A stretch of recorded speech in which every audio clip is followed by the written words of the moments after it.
الحمد لله الذي ليس كمثله شيء وهو السميع العليم. الحمد لله الذي لا نحصي ثناء عليه كما هو أثنى على نفسه. ونشهد أن لا إله إلا الله وحده لا شريك له. ونشهد أن سيدنا ومولانا محمدا عبده ورسوله أرسله بالحق بشيرا ونذيرا وداعيا إلى الله بإذنه وسراجا منيرا. صلى الله تعالى عليه وعلى آله وأصحابه وسلم تسليما كثيرا كثيرا. أما بعد فأعوذ بالله من الشيطان الرجيم. بسم الله الرحمن الرحيم. إن الله اشترى من المؤمنين أنفسهم وأموالهم بأن لهم الجنة. وقال الله عز وجل: هو الذي أرسل رسوله بالهدى ودين الحق ليظهره على الدين كله وكفى بالله شهيدا. وقال الله عز وجل: يا أيها الرسول بلغ ما أنزل إليك من ربك وإن لم تفعل فما بلغت رسالته والله يعصمك من الناس. وقال الله عز وجل: فلا تذهب نفسك عليهم حسرات. وقال رسول الله صلى الله عليه وسلم: إن هذا الخير خزائن لتلك الخزائن مفاتيح فطوبى لعبد جعله الله مفتاحا للخير مغلاقا للشر وويل لعبد جعله الله مفتاحا للشر مغلاقا للخير او کما قال صلی اللہ علیہ وسلم. میرے محترم دوستو بزرگو، جس طرح انسان آنکھوں سے دیکھتا ہے، کانوں سے سنتا ہے، زبان سے بولتا ہے، دماغ سے سوچتا ہے، ہاتھوں سے پکڑتا ہے، پاؤں سے چلتا ہے، اسی طرح ہر انسان اس دنیا میں بھی اور آخرت میں بھی دین اسلام کے ذریعے کامیاب ہوتا ہے. جیسے دیکھنے کا ایک ہی راستہ ہے، دوسرا کوئی راستہ نہیں ہے. سننے کا ایک ہی راستہ ہے، سننے کا کوئی اور دوسرا راستہ نہیں ہے. بولنے کا ایک ہی راستہ ہے، دوسرا کوئی راستہ بولنے کا نہیں ہے. سوچنے کا ایک ہی راستہ ہے اور کوئی دوسرا راستہ نہیں ہے. ایسے ہی دنیا اور آخرت میں کامیابی کا، عزت کا، سکون اور اطمینان کی حاصل کرنے کا، دنیا اور آخرت کے سارے مسائل کے حل کا، دنیا اور آخرت میں خوشحالی کی حاصل کرنے کا ایک ہی راستہ ہے. اس کے علاوہ کوئی راستہ نہیں ہے اور وہ اللہ کا دین ہے، دین اسلام. ان الدین عند اللہ الاسلام. دین کے بغیر نہ آج تک کوئی کامیاب ہوا ہے اور نہ کوئی کامیاب ہو رہا ہے، اور قیامت تک کا یہ اللہ کا فیصلہ ہے کہ دین اسلام کے بغیر کوئی کامیاب نہیں ہو سکتا. کوئی یہ چاہے کہ میں بہت زیادہ مالدار بن جاؤں اور بہت زیادہ پیسہ میرے پاس آ جائے اور اس پیسے کے ذریعے مجھے کامیابی مل جائے، میری زندگی بن جائے، مجھے عزت اور سکون مل جائے، تو یہ بالکل ناممکن ہے. حکومت کے ذریعے وہ چاہتا ہے کہ مجھے میری زندگی بن جائے، میرے مسائل حل ہو جائیں، تو حکومت کے ذریعے، مال کے ذریعے، دنیا کے مادی نقشوں کے ذریعے اگر دین نہیں ہے زندگی میں تو ان نقشوں کے ذریعے دین کے بغیر کوئی کامیاب نہیں ہو سکتا. یہ اللہ کا فیصلہ ہے اور یہ اٹل فیصلہ ہے. اس میں ذرے برابر بھی تبدیلی نہیں ہو سکتی. یہ تو ممکن ہے کہ انسان کی زبان نہ بولے، زبان کے علاوہ کوئی اور جسم کا عضو بولنا شروع کر دے. یہ تو پھر بھی ممکن ہے.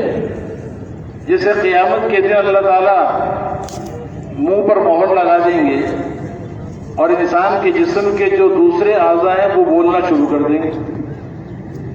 الیوم نختم علی افواہہم وتکلمنا ایدیہم وتشہد ارجلہم بما کانوا یکسبون. منہ پر مہر لگا دی جائے گی اور جسم کے جو دوسرے اعضاء ہیں وہ بولنے لگیں گے. زبان نہیں بولے گی، انسان کے ہاتھ بولیں گے، اس کے پاؤں بولیں گے، اس کی ران بولے گی، جسم کے باقی سارے اعضاء، یہاں تک کہ انسانوں کی کھال بھی بولے گی. تو یہ تو ہو سکتا ہے، لیکن یہ بالکل نہیں ہو سکتا. اس میں کسی قسم کی گنجائش نہیں ہے کہ زندگی میں اللہ کے احکامات نہیں ہیں اور نبی کے طریقے زندگی میں نہیں ہیں، لیکن پیسہ بہت زیادہ ہے قارون کی طرح، وہ پیسے کے ذریعے کامیاب ہو جائے، اس کی زندگی بن جائے. یہ نہیں ہو سکتا. حکومت اس کے پاس ہے فرعون جیسی، نمرود جیسی، لیکن زندگی دین سے خالی ہے، احکامات سے خالی ہے، اللہ کی رضا والے زندگی سے خالی ہے. اب یہ اپنی حکومت کے ذریعے اور اپنے بڑے عہدے کے ذریعے کامیاب ہو جائے، اس کی زندگی بن جائے، یہ بالکل نہیں ہو سکتا. تجارت کے بڑے بڑے نقشے ہیں، بہت تجارت میں بڑا نام بنایا ہے اپنا، قوم شعیب کی طرح. اللہ نے ان کا واقعہ سنایا ہے، بہت بڑے تاجر تھے، لیکن زندگی میں دین نہیں ہے، اللہ کے احکامات نہیں ہیں، نبی والی زندگی نہیں ہے. اب وہ تجارت کی بنیاد پہ کامیاب ہو جائے، یہ نہیں ہو سکتا. کھیتیوں پر بہت محنت کی اور بہت بڑے زمیندار بن گئے، بہت بہترین کھیتی باڑی کی، قوم سبا کی طرح 12 مہینے ان کو فصل ملتی رہتی تھی. جنتان یمین و شمال، دونوں طرف باغات ہی باغات ہیں اور پھلوں سے بھرے ہوئے ہوتے تھے. لیکن زندگی میں دین نہیں ہے، اللہ کے احکامات نہیں ہیں، تو زمینداری کے ذریعے وہ کامیاب ہو جائیں، انہیں عزت مل جائے، سکون مل جائے، ان کی زندگی بن جائے، یہ بالکل ناممکن ہے.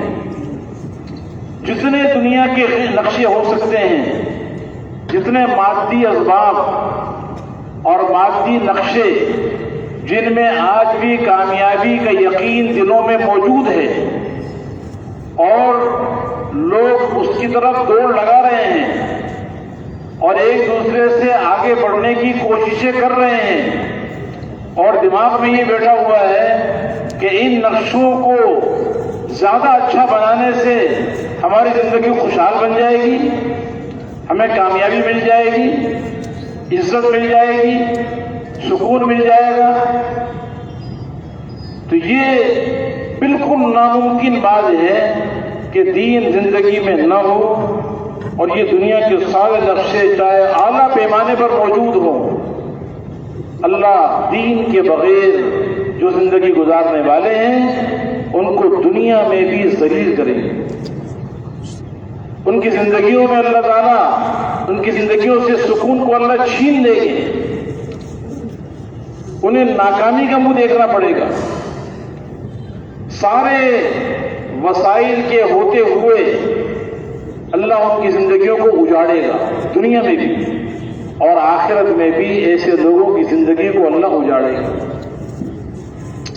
اس لیے اس بات کا یقین دلوں میں اتارنا ضروری ہے کہ دنیا اور آخرت میں کامیابی کا ذریعہ، زندگی کے بننے کا یقینی سبب، مسائل کے حل ہونے کا یقینی سبب صرف اور صرف اللہ کا دین ہے، اور وہ دین اسلام ہے۔ ہر حال میں اللہ کے حکم کو حضرت محمد صلی اللہ علیہ وسلم کے مبارک طریقے پہ پورا کرنا، اس کا نام دین ہے۔ جو ہر حال میں اللہ کے حکم کو دیکھ کر زندگی گزارے گا اور حضرت محمد مصطفیٰ احمد مصطفیٰ صلی اللہ تعالی علیہ وسلم کے مبارک طریقے پر زندگی گزارے گا، اللہ تعالیٰ اسے ہر حال میں کامیاب کریں، چاہے وہ مالدار ہے، غریب ہے، تاجر ہے، زمیندار ہے، دنیا کے اسباب اس کے پاس زیادہ ہیں یا تھوڑے ہیں یا بالکل نہیں ہیں۔ ظاہری طور پر عزت کے اسباب اس کے پاس نہیں ہیں، کامیابی کے اسباب نظر نہیں آتے جو ظاہری اسباب ہیں، وہ ظاہری اسباب اس کے پاس نہ کامیابی کے ہیں، نہ عزت کے ہیں، نہ سکون کے ہیں، نہ مسائل کے حل ہونے کے ہیں۔ لیکن اللہ بڑی قدرت و طاقت والے ہیں، جو اللہ کو اپنا اصل مقصود بنا کے زندگی گزارے گا اور اللہ کے حکم کو دیکھ کے زندگی گزارے گا، اپنے پورے کے پورے جسم کو سر سے لے کر پاؤں تک 24 گھنٹے رات ہو یا دن ہو، زندگی کے ہر شعبے میں جو اللہ کے احکامات سے مزین ہو کے زندگی گزارے گا، اللہ کے عوامر سے منور ہو کر زندگی گزارے گا، اللہ اس کو دنیا میں ایسی کامیابی والی زندگی دیں گے کہ دنیا کی زندگی میں دیکھ کر لوگ رش کریں گے، اور آخرت کی زندگی بھی اللہ اس کی بنائیں گے، چمکائیں گے۔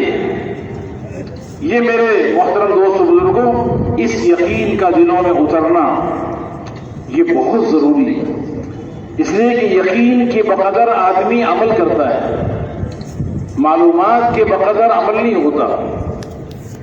معلومات معاون مددگار ہوتی ہیں، اس کا اپنا فائدہ ہے، لیکن جو آدمی عمل پر آتا ہے وہ اندر کی یقین کی طاقت کے بقدر آتا ہے۔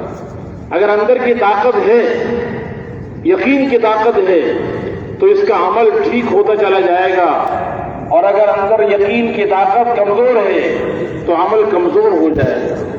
اندر طاقت یقین کی نہیں ہے تو عمل نہیں ہوگا، یقین کامل ہوگا تو عمل کامل ہوگا، یقین ناقص ہوگا تو عمل ناقص ہوگا۔ اور وہ اندر کا یقین کیا ہے؟ وہ یقین وہ سرمایہ ہے، وہ سرمایہ ہے کہ جب وہ یقین کی دولت دل میں آ جائے تو پھر دنیا کی کوئی طاقت اس کو اللہ کے احکامات سے روک نہیں سکتی۔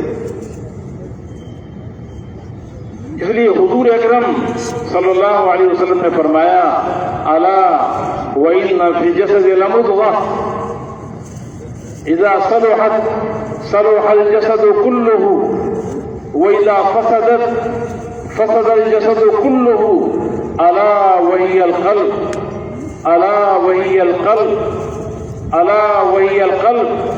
فرمایا کہ کان کھول کے سن لو، ہر انسان کے جسم میں ایک گوشت کا لوتھڑا ہے، اگر وہ ٹھیک ہو جائے اور وہ نیکی والا بن جائے تو پورا کا پورا جسم ٹھیک ہو جائے، اور اگر وہ بگڑ جائے، اس میں فساد آ جائے تو پورا کا پورا جسم بگڑ جاتا ہے۔ اور پھر فرمایا کہ کان کھول کے سن لو، وہ انسان کا دل ہے، کان کھول کے سن لو، وہ انسان کا دل ہے، کان کھول کے سن لو، وہ انسان کا دل ہے۔ یہ دل جسم کے سارے اعضاء کا بادشاہ ہے، جسم کے جتنے باقی اعضاء ہیں یہ اس کے وزیر ہیں، اس کی آنکھیں ہیں، کان ہے، زبان ہے، ہاتھ ہے، پاؤں ہے، جتنے بھی جسم کے اعضاء ہیں یہ دل کے وزیر ہیں، اور دل اس کا بادشاہ ہے، اس لیے کہ دل کا عمل سب سے بڑا ہے۔ اور دل کا عمل کیا ہے؟ دل کا عمل ہے کہ اس کا دل ایمان سے بھرا ہوا ہو۔ دل کا عمل ہے ایمان، اللہ پر یقین، اللہ کی قدرت کا یقین، اللہ کی طاقت کا یقین، اللہ کی بڑائی کا یقین، اللہ کی عظمت کا یقین۔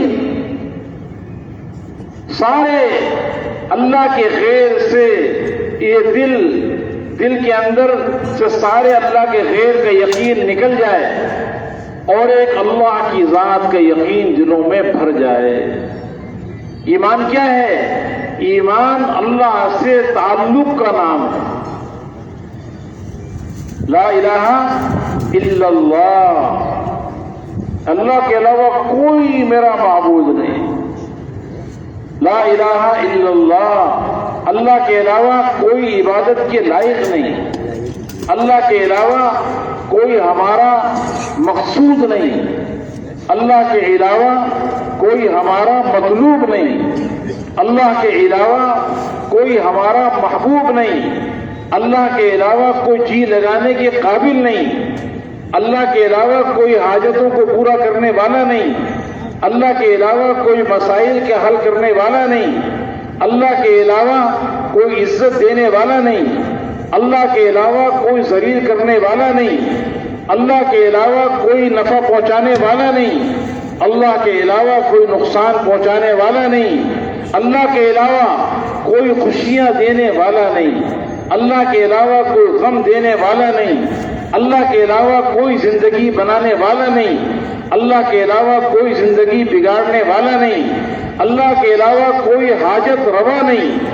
اللہ کے علاوہ کوئی مشکل کشا نہیں، سب کچھ کرنے والا اور سارے مسائل کا حل کرنے والا وہ اکیلا اللہ ہے۔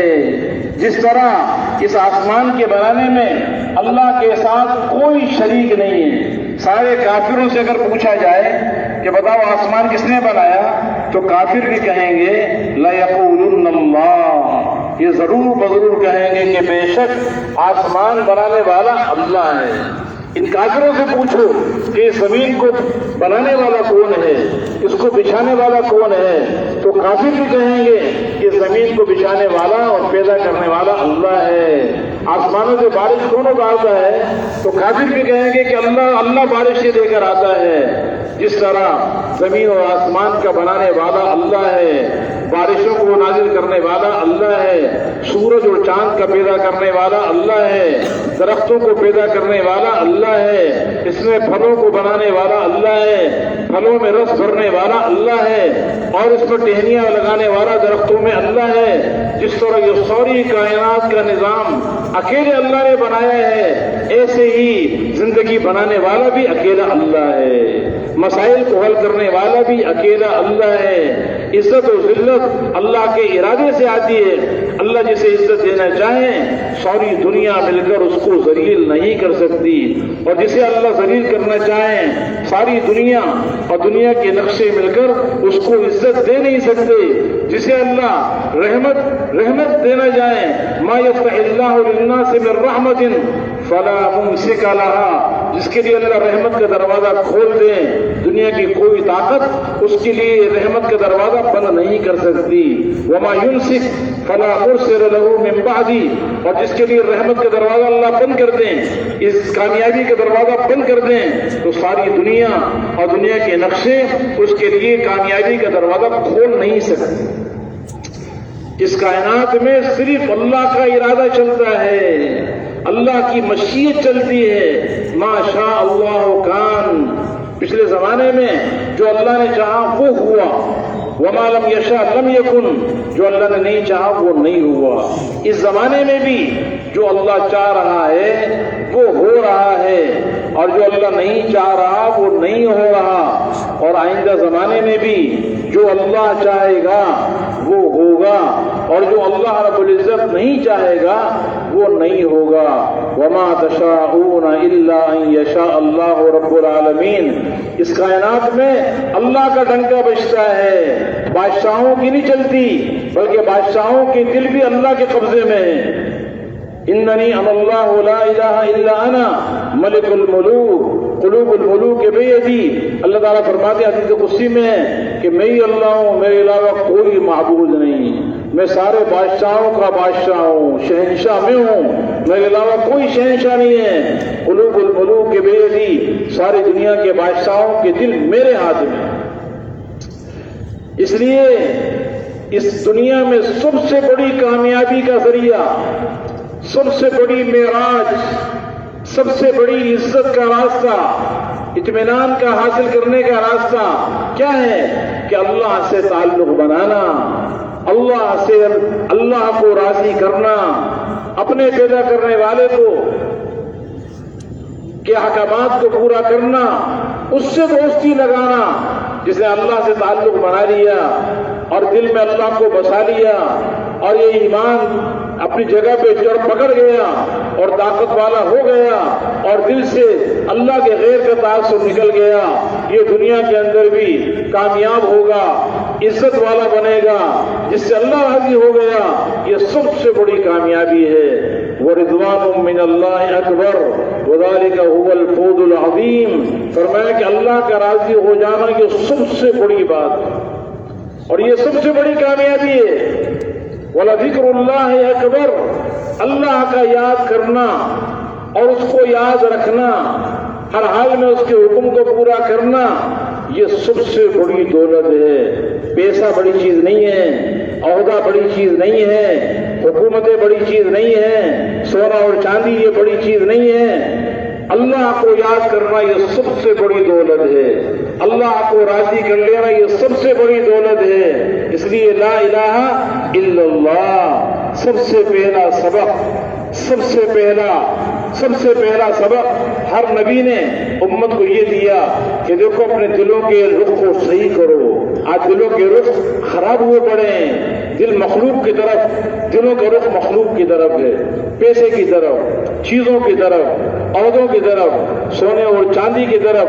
اب دلوں کے رخ کو اللہ کی طرف کرنا، اپنے دل کو بھی اللہ کی طرف کرنا اور ساری دنیا کے انسانوں کے دلوں کے رخوں کو اللہ کی طرف کرنا اور دلوں کے رخوں کو مال سے ہٹا کر اعمال کی طرف کرنا.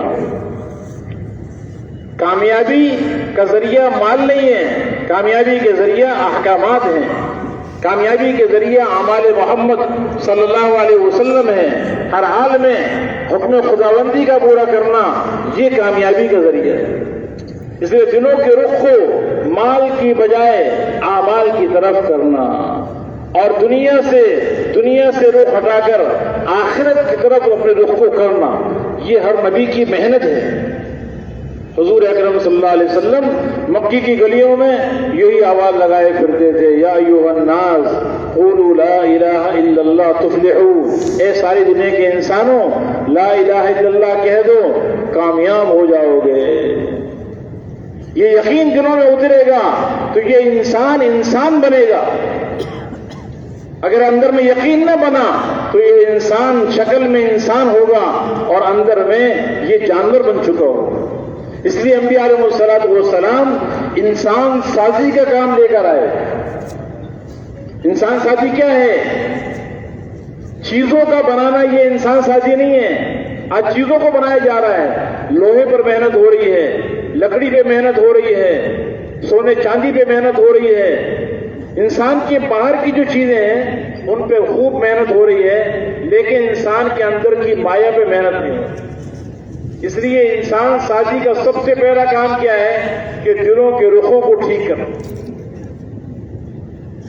آج میرے محترم دوست بزرگوں، ہم نے دلوں پر محنت کرنا اس کو کام ہی نہیں بنایا، حالانکہ یہ سب سے بڑا کام ہے. یہ نبیوں کا مقام ہے، نبیوں کی محنت کا سبب، سب سے پہلا ذریعہ، سب سے پہلے محنت کا مرکز انسانوں کے دل ہے کہ یہ لا الہ الا اللہ یہ اندر میں اتر جائے. جب یہ لا الہ الا اللہ اندر اترے گا تو پھر اللہ کا ہر حکم اس کے لیے اپنا سب کچھ قربان کرنا اس کے لیے آسان ہوگا. پھر اس کو اللہ کے احکامات کے پورا کرنے میں مزہ آئے گا. اللہ کے ہر حکم میں کامیابی نظر آئے گی, اللہ کی نافرمانی میں ناکامی نظر آئے گی. جب یہ اندر میں ایمان اترے گا تو اس کا جسم ان صفات سے مزین ہوگا جو صفات اللہ کے ہاں پسندیدہ ہیں, اللہ کے ہاں محبوب ہیں. اس لیے کہ جب ایمان اندر میں آتا ہے تو پھر اس کے اندر ایمانی صفات آتی ہیں, ایمانی اعمال زندگی میں آتے ہیں.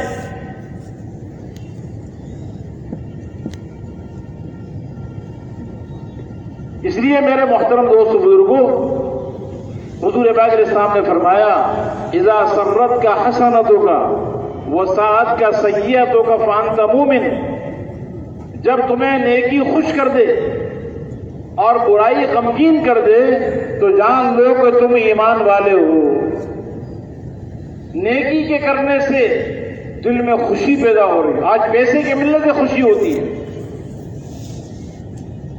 بلڈنگوں کے ملنے سے خوشی ہوتی ہے, عہدے کے ملنے سے خوشی ہوتی ہے. فرمایا کہ جب نیکی کر کے, نماز پڑھ کر, تلاوت کر کے, ذکر کر کے, گناہوں سے اپنے آپ کو بچا کر, حرام سے نگاہ کو بچایا, اب دل خوش ہو رہا ہے تو یہ ایمان کی علامت ہے.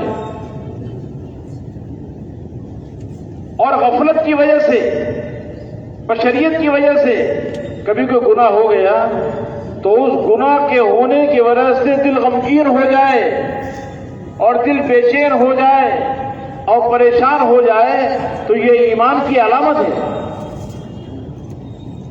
ایک وقت آیا حضور پاک علیہ السلام کی خدمت میں, تو آپ نے فرمایا کہ تم کون لوگ ہو؟ تو انہوں نے کہا کہ نحن المؤمنون باللہ حقا,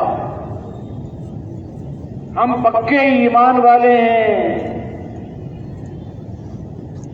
تو آپ نے فرمایا کہ لکل حق حقیقہ فما حقیقت ایمانکم, ہر حق بات کی کوئی حقیقت ہوتی ہے, تمہارے ایمان والے, پکے ایمان والے ہونے کی کیا حقیقت ہے؟ تو انہوں نے کہا کہ ہمارے پکے ایمان والے ہونے کی 15 علامتیں ہیں جو ہمارے اندر موجود ہیں. 5 علامتیں وہ ہیں, خمس امرتنا بہا, 5 علامتیں, 5 صفات, 5 خصلتیں ایسی ہیں جس کا ہمیں آپ نے حکم دیا اور وہ ہمارے اندر موجود ہیں. وخمس امرتنا بہا رسولک, اور 5 صفات وہ ہیں جس کا ہمیں آپ کے صحابہ کرام نے آ کے حکم دیا. وخمس تخلقنا بہا فی الجاہلیہ ونحن علیہا الی الآن الا ان تنہانا عنہا یا رسول اللہ. 5 صفات وہ ہیں جو ہمارے اندر جاہلیت کے زمانے سے موجود ہیں. جاہلیت سے مراد کفر کا زمانہ, اسلام سے پہلے والا, اس زمانے سے وہ 5 صفات موجود ہیں. اگر آپ ہمیں ان سے منع کریں گے تو ہم رک جائیں گے. تو آپ نے فرمایا کہ وہ 5 صفات کون سی ہیں جس کا میں نے تمہیں حکم دیا. تو انہوں نے کہا کہ آپ نے ہمیں اس بات کا حکم دیا, امرتنا ان نؤمن باللہ وملائکتہ وکتبہ ورسلہ والبعث بعد الموت. آپ نے ہمیں اس بات کا حکم دیا کہ اللہ پر ایمان لاؤ, اللہ کے رسولوں پر ایمان لاؤ, اللہ کی کتابوں پر ایمان لاؤ, اللہ کے فرشتوں پر ایمان لاؤ, اور 5واں مرنے کے بعد دوبارہ اٹھنے پر ایمان لاؤ. آپ نے فرمایا اچھا وہ 5 صفات کون سی ہیں جس کا میرے صحابہ کرام نے تمہیں حکم دیا؟ تو انہوں نے کہا کہ امرنا رسولک ان نشهد ان لا الہ الا اللہ وانک رسول اللہ. آپ کے صحابہ کرام نے اس بات کا حکم دیا کہ ہم اس بات کی گواہی دیں کہ اللہ کے علاوہ کوئی معبود نہیں اور آپ اللہ کے رسول ہیں. وان نقیم الصلاۃ المکتوبہ, دوسرا اس بات کا حکم دیا کہ ہم فرض نماز کو ادا کریں. اور تیسرا وان نصوم شہر رمضان، رمضان کے روزے رکھیں، اور چوتھا اس بات کا حکم دیا وان نؤتی الزکاۃ المفروضہ، فرض زکوٰۃ کو ادا کریں، اور پانچواں اس بات کا حکم دیا وان نحج البیت ان استطعنا الیہ السبیل، اگر بیت اللہ جانے کی طاقت ہو تو بیت اللہ کا حج کریں۔ آپ نے فرمایا اچھا وہ 5 صفات کون سی ہیں جو جاہلیت کے زمانے سے تمہارے اندر موجود ہیں؟ اب یہ سننے والی بات ہے، اپنے بارے میں بھی غور کرنے کی بات ہے کہ جو صفات جاہلیت کے زمانے میں ان کے اندر موجود تھی وہ ہمارے اندر اسلام کے زمانے میں موجود ہیں کہ نہیں ہیں؟ یہ ایمانی صفات ہیں، ایمانی علامات ہیں۔ ایمان اندر کی چیز ہے جو نظر نہیں آتا، جو چیزیں نظر نہیں آتی ان کو اس کی علامت سے پہچانا جاتا ہے۔ تو انہوں نے کہا کہ جاہلیت کے زمانے سے جو صفات ہمارے اندر موجود ہیں ان میں پہلی صفت یہ ہے الشکر عند الرخاء، جب ہمیں نعمتیں ملتی ہیں، سہولت کا زمانہ آتا ہے، راحت کا زمانہ ہوتا ہے، تو ہم اس پہ اللہ کا شکر ادا کریں۔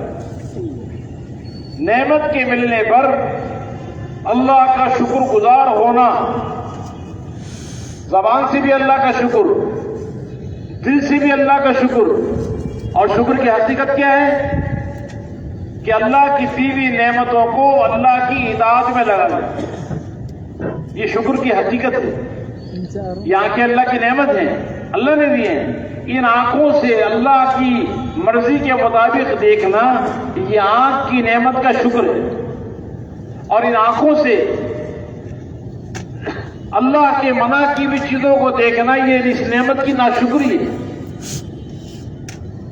اللہ نے کان کی نعمت دی، ان کانوں سے وہ آوازیں سننا جن کے سننے کی اللہ نے اجازت دی ہے یہ نعمت کا شکر ہے، اور ان کانوں سے حرام آوازیں سننا یہ اس کان کی نعمت کی ناشکری ہے۔ زبان کی نعمت اللہ نے دی ہے، اس زبان کی نعمت سے وہ بولنا جو اللہ کی خوشنودی کا ذریعہ ہے، یہ زبان کی نعمت کا شکر ہے، اور اس زبان سے اللہ کی نافرمانی کے بول بولنا یہ زبان کی نعمت کی ناشکری ہے۔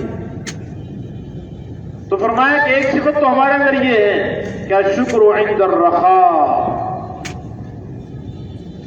آسائش کے موقع پر، نعمتوں کے ملنے کے موقع پر ہم نعمتوں کی وجہ سے اللہ کو نہیں بھولتے، نعمت دینے والے کو نہیں بھولتے، اس کے احکامات سے غافل نہیں ہوتے، اس کی نافرمانی نہیں کرتے، بلکہ جس نے وہ نعمت دی ہے اس کی نعمت کو یاد بھی رکھتے ہیں، اس کا زبان سے بھی شکر ادا کرتے ہیں، دل سے بھی شکر ادا کرتے ہیں، اور اپنے پورے جسم کو اس کے شکر میں لگا دیتے ہیں۔ والصبر عند البلاء، دوسری صفت ہمارے اندر یہ ہے کہ جب ہمارے پر کوئی پریشانی آ جائے، آزمائش آ جائے، کوئی تکلیف آ جائے، حالات آ جائیں، تو ہم ان حالات کی وجہ سے اللہ کو نہیں بھولتے، بلکہ ان حالات میں جو اللہ کا حکم ہے اس کے پابند بن کے چلتے ہیں، اللہ کی نافرمانی سے بھی اپنے آپ کو بچاتے ہیں، اللہ کے حکم پر جمے رہتے ہیں، اور اللہ کے حکم پر جمے رہنے میں جو حالات آ جائیں ان حالات کو بھی برداشت کر جاتے ہیں۔ اسی کا نام صبر ہے۔ اپنے آپ کو حرام سے روک کے رکھنا اور اپنے آپ کو احکامات کا پابند بنانا اور احکامات کے پورا کرنے میں اور گناہوں سے بچنے میں جو رکاوٹیں آ جائیں اور جو تکلیف آ جائے اس کو برداشت کرنا، اس لیے سارا صبر ہی صبر ہے۔ آدمی یا تو نعمتوں کے ملنے پہ اللہ کو بھولتا ہے اور یا نعمت کو چھن جانے پہ اللہ کو بھول جاتا ہے۔ دو حالات انسان پہ حال میں آتے ہیں، یا خوشی کا حال آئے گا یا غم کا حال آئے گا۔ اب خوشی میں اللہ کو یاد رکھنا اور اس کے حکم کو یاد رکھنا یہ شکر گزاری ہے، اور تکلیف کے آنے پر اللہ کے حکم پہ جمے رہنا، گناہوں سے اپنے آپ کو بچاتے رہنا، اس کا نام صبر ہے۔ بعض علماء کرام نے دین کو دو حصوں میں تقسیم کیا اور فرمایا کہ آدھا دین شکر ہے اور آج عزیز صبر ہے. ادھر ایک حدیث قدسی میں آتا ہے من لم یشکر علی نعمائی ولم یصبر علی بلائی ولم یرضى بقضائی فلیلتمس ربا سوائی.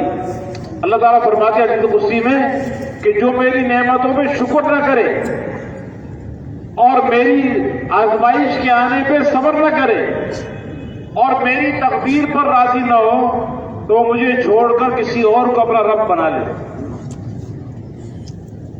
اس لیے اسلام یہ دو صفتوں کا نام ہے. تو انہوں نے کہا کہ دوسری صفت ہمارے اندر کیا ہے جاہلیت کے زمانے سے کہ آپ تکلیف کے آنے پہ صبر کرتے, معاملہ نہیں کرتے, جزا فضا نہیں کرتے, احکامات کو توڑتے نہیں ہیں. اور تیسری صفت وہ صدق فی مواطن اللقاء, جب ہمارا مقابلہ دشمنوں سے ہو جائے تو ہم میدان کو چھوڑ کے نہیں بھاگتے بلکہ وفاداری کرتے ہیں. جو اللہ سے ہم نے وعدہ کیا ہے کہ اللہ ہم تیرے حکم کو پورا کرنے کے لیے اپنی جان لگا دیں گے, اپنا مال لگا دیں گے, تیرے کلمے کو بلند کرنے کے لیے جو بھی حالات آئیں گے ہم سارے حالات کو برداشت کریں گے. جان دینے کا تقاضا ہوگا جان دیں گے, مال دینے کا تقاضا ہوگا مال لگائیں گے. ہم جان اور مال کے لگانے میں اور اپنی صلاحیتوں کو تیرے دین کی زندہ کرنے پر لگانے میں ہم پیچھے نہیں ہٹیں گے. چاہے جیسا بھی دشمن ہمارے سامنے آ جائے ہم میدان کو چھوڑ کے نہیں بھاگیں گے.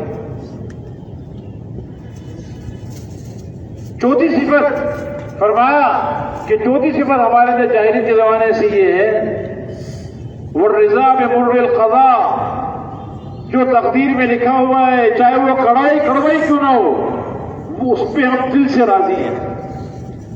ہمیں کسی بات پر شکوہ نہیں ہے کہ میرے پاس پیسہ نہیں ہے, فلاں کے پاس پیسہ کیوں آ گیا, مجھے اللہ نے غریب کیوں بنا دیا, فلاں بھی میرے پہ بیماری کیوں آ گئی, خدا نہ خواستہ.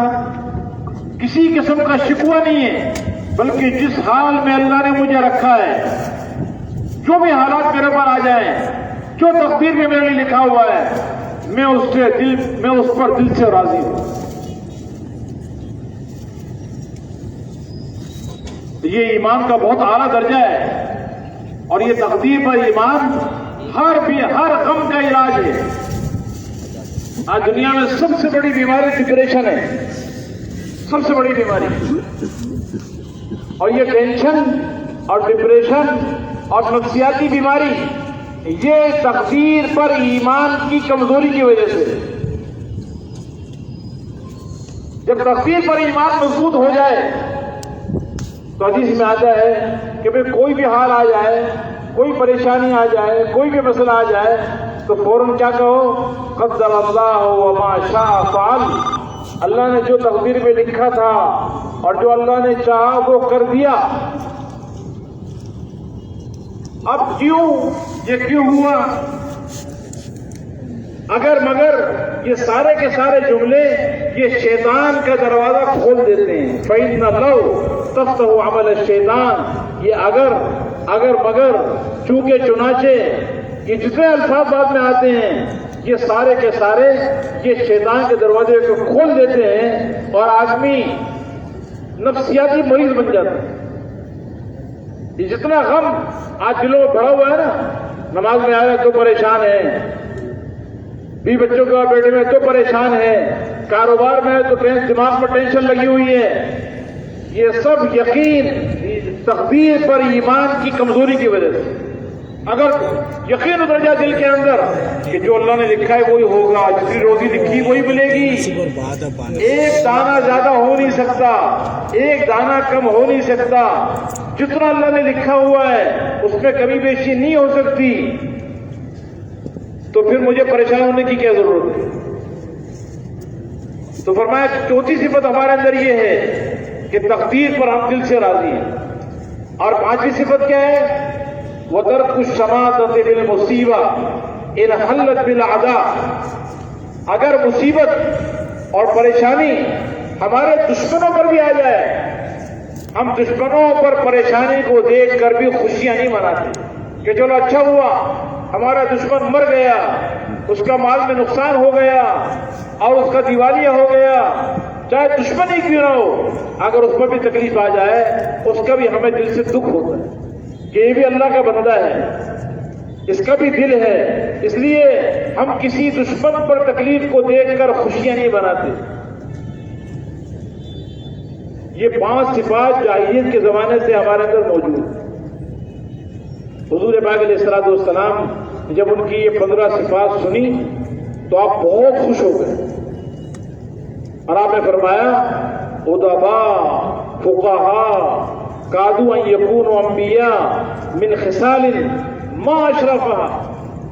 آپ نے فرمایا ارے یہ تو بہت مہذب لوگ ہیں، بڑے باادب لوگ ہیں اور بڑے فقیہ سمجھدار لوگ ہیں، دین کی سمجھ رکھنے والے لوگ ہیں۔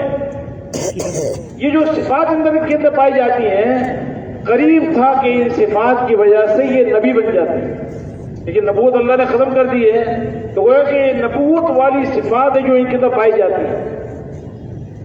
پھر آپ نے خوش ہو کے فرمایا کہ الا اخبرکم بخمس خصال لیکمل اللہ بها ایمانکم، کیا میں تمہیں 5 اور صفات ایسی نہ بتاؤں کہ اگر وہ تمہارے اندر آ جائیں تو اللہ تمہارے ایمان کو اور کامل کر دے اور تم آگے بڑھ جاؤ، ایمان کے درجات میں آگے بڑھ جاؤ، ایمان کے کمال تک پہنچ جاؤ۔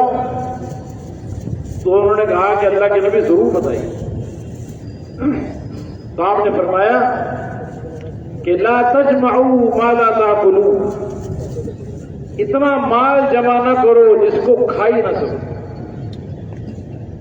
آج تو اتنا مال جمع کر رہے ہیں کہ جس کو نہ خود کھا سکتے، نہ اولاد کھا سکتی ہے، نہ پوتے کھا سکتے ہیں، نہ پڑپوتے کھا سکتے ہیں، بس مال جمع کیے جا رہے ہیں، مال جمع کیے جا رہے ہیں، کام ہی یہ بنا لیا مال جمع کرنا۔ جتنا مال بھی آ گیا پیٹ نہیں بھر رہا، اور آ جائے اور آ جائے۔ یہ جہنم کی صفت ہے، یوم نقول لجہنم هل امتلأت وتقول هل من مزید۔ اللہ تعالیٰ فرماتے ہیں قیامت کے دن جہنم میں جب جہنم میں اگر ڈال دیں گے نا تو اس سے پوچھیں کہ بھر گئی یا اور بھی چاہیے، کہ نہیں آنے دو۔ جہنم کا پیٹ بھرتا نہیں ہے۔ آج دنیا کے اندر بھی دنیا کا پیٹ بھی نہیں بھر رہا مال سے، حلال طریقے سے آ رہا ہے، حرام طریقے سے آ رہا ہے، کوئی پرواہ نہیں ہے، مال آنا چاہیے، مال آنا چاہیے۔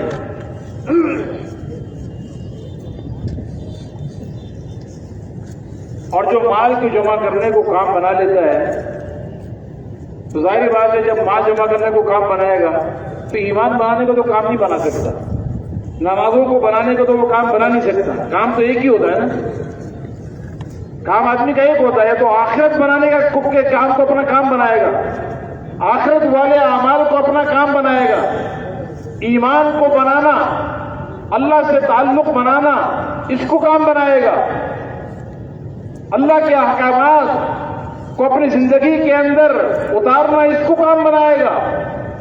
حضور پاک علیہ السلام کی مبارک سنتوں کو سے زندگی کو مزین کرنے کو کام بنائے گا، اپنی نمازوں کو خشوع خضوع سے بنانا اور صفات کے ساتھ پڑھنا، اس کو کام بنائے گا، قرآن و حدیث والے علم کے سیکھنے کو کام بنائے گا، اللہ کے ذکر کے ذریعے اللہ کی معرفت اور اللہ کے تعلق کے پیدا کرنے کو کام بنائے گا، اللہ کے بندوں کے حقوق ادا کرنے کو، مسلمانوں کا اکرام کرنے کو اپنا کام بنائے گا، اخلاص و للہیت دل کے اندر اتر جائے اس کو اپنا کام بنائے گا، اللہ کے لیے جان اور مال کو قربان کرنا، اللہ کے دین کو دنیا میں زندہ کرنے کے لیے، اللہ کے کلمے کو بلند کرنے کے لیے اپنی جان و مال کو لگانا، اس کو کام بنائے گا، یا مال جمع کرنے کو کام بنائے گا، کوٹھیاں بنانے کو کام بنائے گا، کوٹھیوں پہ کوٹھی بنائے جا رہے ہیں، مال پہ مال جمع کیے جا رہے ہیں، اسی کو مقصد بنا لیا۔ حالانکہ یہ کسی زمانے میں اس کو کام نہیں بتایا گیا، یہ سبب اسباب ہیں، ضروریات ہیں، ضرورت بقدر ضرورت ہے، اتنا کمانا جس سے سوال سے آدمی بچ جائے، حلال طریقے سے کمانا، اللہ کے حکم کو پورا کرتے ہوئے کمانا، اللہ کے علاوہ کسی سے سوال کرنے سے بچ جائے آدمی اور حلال طریقے سے کما رہا ہو، اتنا کمانا تو عبادت ہے، اتنا کمانا تو اللہ نے اس کا حکم بھی دیا ہے، یہ مذموم نہیں ہے، یہ پسندیدہ ہے۔ لیکن اتنا کمانا کہ مال کمانے کو کام بنا لیا، اتنا کام بنایا کہ نماز میں کھڑے ہوئے تب بھی مال ہی کو بنانے کی سوچ رہے، کیونکہ مال بنانا ہے، جو مال بن گیا تو اب کوٹھیاں بنانی ہے، اب نماز میں کوٹھیاں بنا رہے ہیں، نماز پڑھ رہے ہیں اور گاڑیاں بنا رہے ہیں، نماز پڑھ رہے ہیں اور اپنے کپڑوں کو اچھے سے اچھا بنانا، اسی کی فکر لگی ہوئی ہے۔ تو جب آدمی دنیا کو مقصود بنا لیتا ہے تو یہ دنیا اس کو ذلیل کر کے رہتی ہے۔ جو دنیا کو اپنا مقصد بنائے گا، دنیا کے غم کو اپنا غم بنائے گا، تو اللہ اس کو دنیا کے غموں کو اس پر ایسا مسلط کر دیں گے کہ اس کی دنیا کی زندگی ہی عذاب بن جائے گی۔ جو آخرت کو اپنا مقصد بنائے گا، آخرت والے اعمال، آخرت والی صفات، وہ زندگی جس سے آخرت بنتی ہے، جب اس کو سامنے رکھ کے چلے گا تو اللہ اس کی دنیا کو بھی بنائیں گے، آخرت کو بھی بنائیں گے، اور دنیا کے غموں سے بھی اللہ اس کو نجات دے دیں گے۔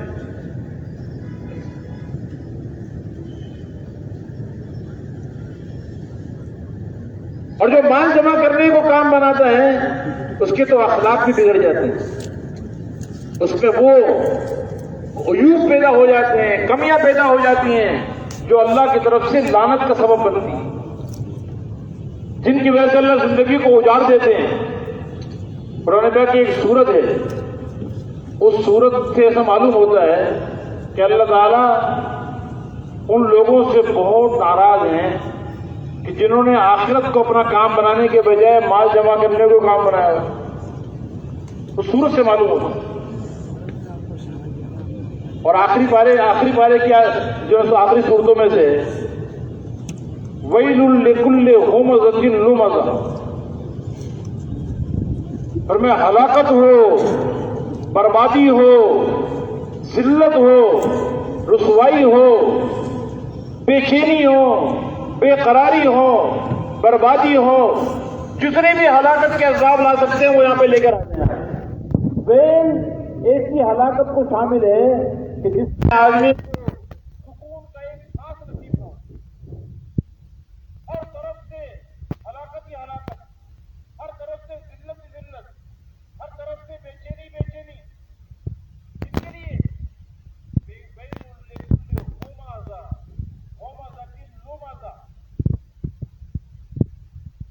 کہتے ہیں ایب نکالنے والا، جو لوگوں میں ایب نکالتا ہے۔ حالانکہ ایب لوگوں میں ایب دیکھ کر اس کے ایب کو دور کرنے کی محنت کرنا یہ کام ہے۔ لوگوں کے ایب دیکھ کر ان میں ایب نکالتے رہنا، کمیاں نکالتے رہنا، یہ تو اپنے اندر کمیاں لانے والا ذریعہ ہے۔ جو لوگوں کے عیوب وہ دیکھتا ہے اور اس کا تذکرہ کرتا ہے، خود بھی اس میں مبتلا ہو جاتا ہے۔ اس لیے کسی کو عیب میں دیکھ کر اس کو تانا نہ دیں، بلکہ اللہ کا شکر ادا کرے کہ اللہ نے مجھے بچایا ہے اس عیب سے، اور اپنی ذمہ داری سمجھے کہ اس میں یہ کمی ہے، یہ عیب ہے، تو میں اس کے عیب کو دور کرنے کی محنت کروں۔ لیکن اس کے اندر کیا کمی ہے، اس کی صفت کیا ہے؟ وہ مزہ یہ لوگوں کی عیب جوئی کرنے والا ہے، لمزہ تانا مارنے والا۔ لوگوں میں جو عیب ہیں ان کے عیب کی وجہ سے ان پہ تانا مارنا، ان کی عیب جوئی کرنا، یہی کام بنا ہوا اس کا۔ اچھا یہ کام کیوں بنا؟ جس نے اصل کام کو چھوڑا ہے اور مال جمع کرنے کو کام بنایا۔ انہوں نے آگے بتایا قرآن میں کہ یہ کون ہے؟ الذی جمع مالا وعددہ، کہ جو مال جمع کرتا ہے اور اس کو گنتا رہتا ہے۔ یہ بہت بڑا کام ہے۔ کمپیوٹر رکھا ہوا ہے اور مال جمع کر رہا ہے، گنتی کر رہا ہے، کتنا ہو گیا، کتنا ہو گیا، کتنا ہو گیا۔ یہ مال جمع کرنے والے دو آدمی ہوتے ہیں، ایک تو وہ ہوتا ہے جو بہت بڑی فیکٹری کا مالک ہے، وہ بھی مال جمع کرتا رہتا ہے، حساب کرتا رہتا ہے، جمع کرنے کے بعد حساب کرتا رہتا ہے۔ اور ایک اس کا منشی ہوتا ہے، وہ بھی جمع کرتا رہتا ہے۔ تو دیکھا جائے تو جیسے منشی اس کے مال کو جمع کرتا رہتا ہے نا، جس کو آج کل یعنی کہ آج کل تو اس کو بڑے اچھے نام دیے جاتے ہیں نا کہ یہ جو ہے وہ چارٹرڈ اکاؤنٹنٹ ہے، اور یہ سارے ہماری فیکٹری کا اور ہمارے کاروبار کا، ہماری تجارت کے نظام کا یہ سارا آڈٹ کرتا ہے، سارا حساب نکالتا ہے، ایک ایک پائی کا حساب نکال لیتا ہے. یہ تو بہت بڑا ہوتا ہے، اس پر بڑا پیسہ ملتا ہے. تو جو ملازم ہوتا ہے اس فیکٹری میں، وہ اس کا کام، اس کو ملتی ہے تنخواہ. اب کتنے پیسے اس نے جمع کیے ہیں اس کو نہیں ملتے، وہ صرف اس کا حساب کر کے مالک کو پہنچاتا رہتا ہے. ان پیسوں کو وہ کھا نہیں سکتا. اچھا، یہ جو فیکٹری کا مالک ہے، بہت بڑا تاجر ہے، یہ بھی خود نہیں کھا پاتا. یہ سارا مال جمع ہوتا رہتا ہے، نہ اس کے بچے کھا پاتے ہیں. کھاتا کتنے ہیں؟ ہر آدمی کتنا کھائے گا بھائی؟ 2 روٹی کھا لے گا، 3 روٹی کھا لے گا، پیٹ تو ہر ایک کا برابر ہے نا. کیا خیال ہے؟ جو منشی ہے، جو اس کا حساب کتاب کرنے والا ہے، اس کا پیٹ بھی اتنا ہی ہے جتنا پیٹ مالک کا ہے. یہ بھی اتنا ہی کھائے گا. ضرورت تو ہر ایک کی اتنی ہے بھائی. کچھ سالن کھا لیا، کوئی روٹی کھا لی، پیٹ بھر جائے گا. بھرنے کے بعد اس کو کتنا بھی دے دو، اس کو کہا یار کھانا تو آپ نے بہت کھا لیا، لیکن آپ ارب پتی ہیں تو 1 ارب روپیہ بھی کھاؤ ساتھ میں، تاکہ پتہ لگے کہ ارب پتی ہے. آپ کے پاس 10 کلو سونا ہے تو چلو آپ آدھا کلو سونا روزانہ کھایا کرو، تاکہ پتہ لگے کہ بہت بڑا پیسے والا ہے. تو کیا کھا لے گا وہ؟ یہ بھی اتنا ہی کھاتا ہے جتنا غریب آدمی کھاتا ہے. ضرورت انسان کی کیا ہے؟ کھانا. کھانے میں ہر آدمی، کسی کا تھوڑا بہت زیادہ ہو جائے گا، تو 2 کی جگہ 3 روٹی کھا لے گا. پیٹ تو ہر ایک کا بھر ہی جاتا ہے. اور کیا ضرورت ہے؟ لباس. اس کا بھی 5-5.5 فٹ کا جسم ہے، اور جو اس کے ملازم ہیں، اس کے لیبر ہیں، ان کا بھی اتنا ہی جسم ہے. کپڑا اس کی جسم پہ اتنا آئے گا، اس کی جسم پہ بھی اتنا آئے گا، اور تھوڑا سا اس کی جسم پہ زیادہ قیمتی آ جائے گا، وہ تھوڑا ہلکا پھلکا آ جائے گا، جسم دونوں کو چھپ جائے گا.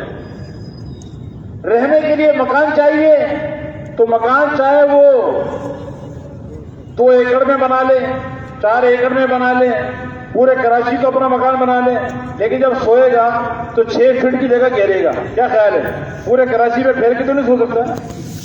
وہی جگہ 6 فٹ کی جگہ غریب کو ملے گی، وہی مالدار کو ملے گی.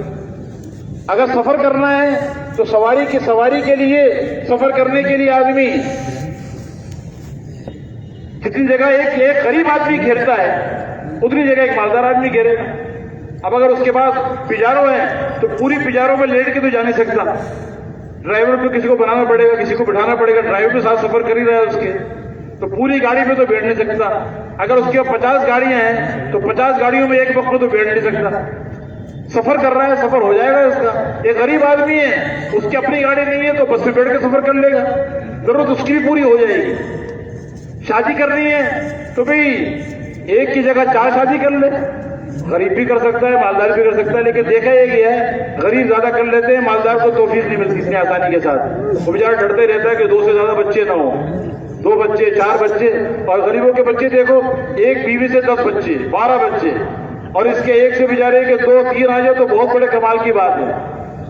تو ضروریات وہی ہیں جو ایک عام آدمی کی ہیں، لیکن بس کام بنایا گیا مال جمع کرنے کو. تو مال جمع کرنے کو کام بنایا، اور مال کو گننے کو کام بنایا. ایمان کو بنانے کو کام نہیں بنایا، اخلاق بنانے کو کام نہیں بنایا، نمازوں کو بنانے کو کام نہیں بنایا، قرآن کی تلاوت کو کام نہیں بنایا، اللہ کے ذکر کرنے کو کام نہیں بنایا، اپنے اخلاق کو عمدہ کرنے کو کام نہیں بنایا، اپنی زندگی میں سنتوں کو اپنانے کو کام نہیں بنایا، لوگوں کو اللہ کی طرف بلانے کو کام نہیں بنایا، مساجد والے اعمال کو اپنا کام نہیں بنایا، ہمارے دعوت سے اپنے گھروں کو آباد کرنے کو اپنا کام نہیں بنایا، حضور پاک علیہ السلام والی مبارک زندگی کو اپنانے کو اپنا کام نہیں بنایا، مال جمع کرنے کو کام بنایا. تو اخلاق بگڑ گئے. اخلاق جو بنتے ہیں وہ نبوت والی محنت کو کرنے سے بنتے ہیں. نبوت کی محنت والے اعمال سے آدمی کے اخلاق بنتے ہیں. اب اس کے اخلاق بگڑ گئے. اس کا کام ہے تانے مارنا، ایک جوئی کرنا، تکبر کرنا، اپنی بڑائی جتلانا، لوگوں کو اپنے سے حقیر سمجھنا، یہ اس کا کام ہے. تو اللہ تعالیٰ فرماتے ہیں اس آدمی ہلاک ہو جائے، برباد ہو جائے، ذلیل و رسوا ہو جائے. ویل لکل ہمزۃ لمزۃ الذی جمع مالا وعددہ. یہ بھی بڑے غصے کے الفاظ ہیں اللہ تعالیٰ کے. اللہ تعالیٰ اس سے آگے جا کے اور غصے میں آ گئے. کلا لیبذلن فی الحطمہ.